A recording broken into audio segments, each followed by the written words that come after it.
आसाम अरुणाचल सीमायाव गोबां बिबांनि गांजा हमनो हादों।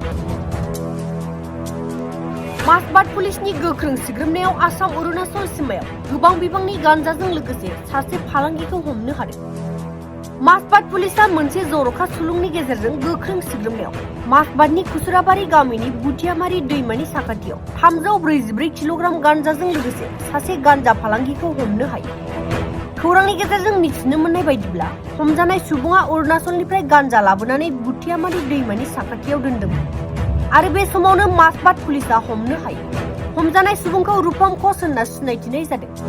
बे अपारेशनखौ उदालगुरि जिल्लानि डीएसपी मौसुमी चक्रवर्ती, मासबाट पुलिस थानानि एसआई अमरज्योति शर्मा, लालपानी पुलिस आउटपोस्टनि आईसी कुलदीप मजुमदार बिथांमोना दैदेनदोंमोन।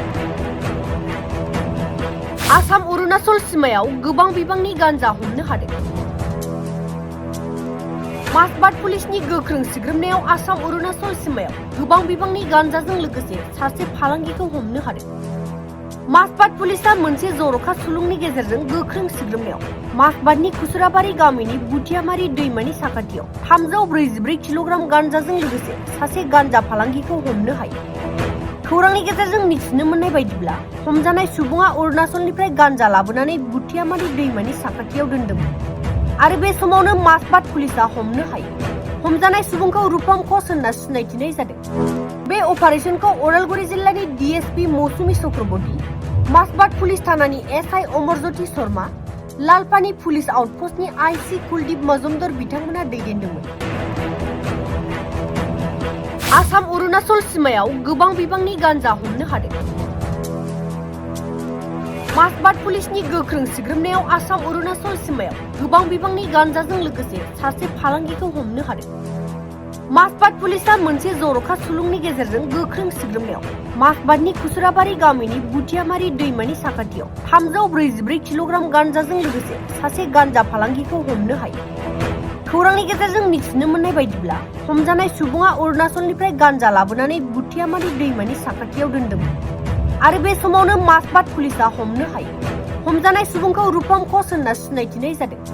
बे अपारेशनखौ उदालगुरि जिल्लानि डीएसपी मौसुमी चक्रवर्ती, मासबाट पुलिस थानानि एसआई अमरज्योति शर्मा, लालपानी पुलिस आउटपोस्टनि आईसी कुलदीप मजुमदार बिथांमोना दैदेनदोंमोन।